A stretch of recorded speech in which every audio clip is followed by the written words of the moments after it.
Now we'll start with exercise 6.2. We have been given two parallel lines AB and CD. We have to find the values of x and y. See, directly we can find the value of x because x plus 50 is equals to 180 degree linear pair angles. Linear pair.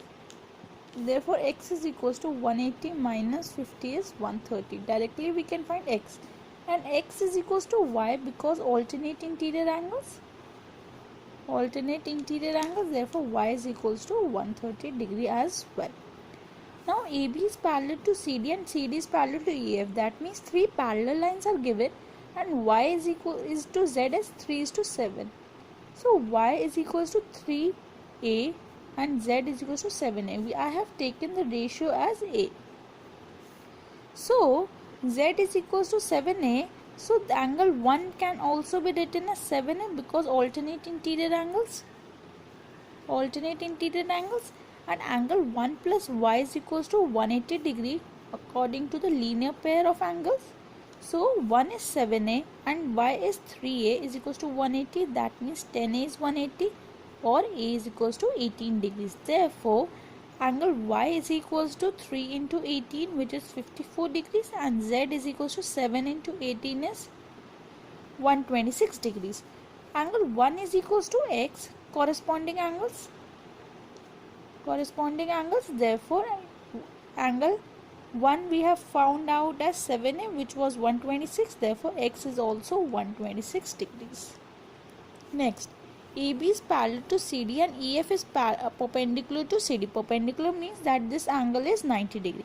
GED is 126. This complete angle is 126. That means angle GEF plus 90 is equals to 126.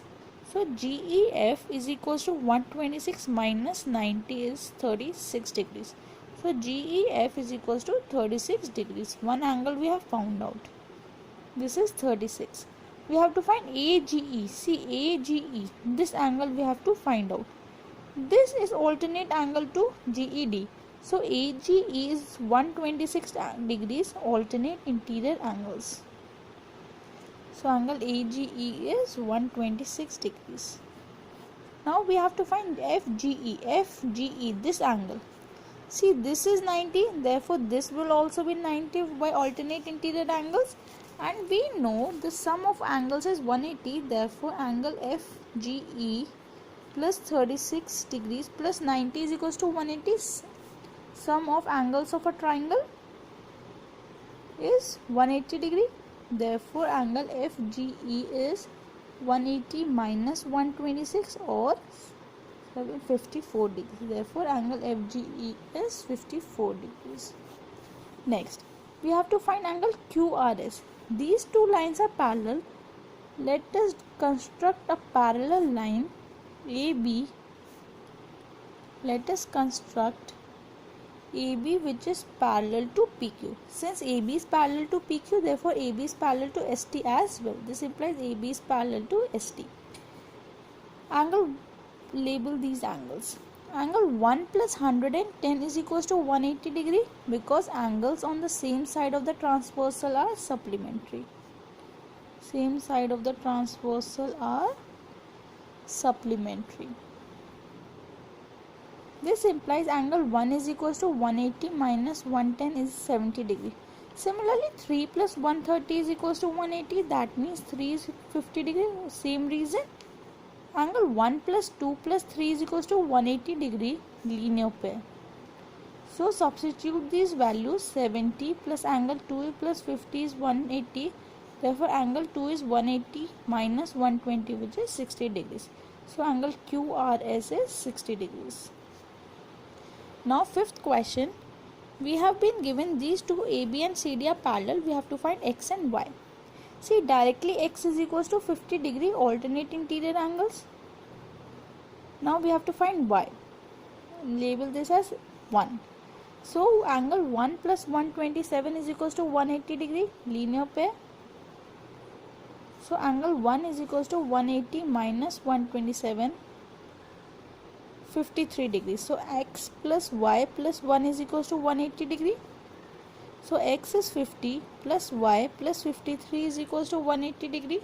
That means 180 minus 103, which is 777. देखो y is 77 degrees. The last question, sixth question. We have been given two mirrors and AB is incident ray and QC and CD are the reflected rays. We have to prove AB is parallel to CD. Now we can draw normals to these perpendicular mirrors. Label this as M and N. See, when there are mirrors, we have studied in the concept of light or optics. This is the incident ray, this is the reflected ray, this is the incident ray, this is the reflected ray. So this will be the angle of incidence and this will be the angle of reflection. I can mark it as 1 and 2. Angle 1 is equals to angle 2 because angle of incidence is equal to angle of reflection by the law of reflection. Also angle 3 is equals to angle 4 by the same law.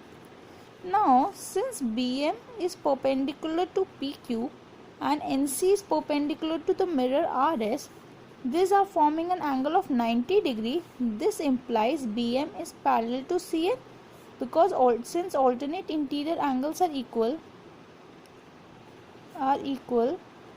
this implies BM is parallel to CN. So since this is parallel to this, therefore angle 2 is equals to angle 3. Alternate interior angles. Since twice of angle 2 is equals to twice of angle 3, I can multiply it by 2. Angle 2 can be written as angle ABC is equals to angle BCD. Since these are alternate interior angles, therefore AB is parallel to CD. Hence proved. Thank you. If you are having any doubts, please do write in the comment section, and if you are liking my channel, do subscribe it. Thank you.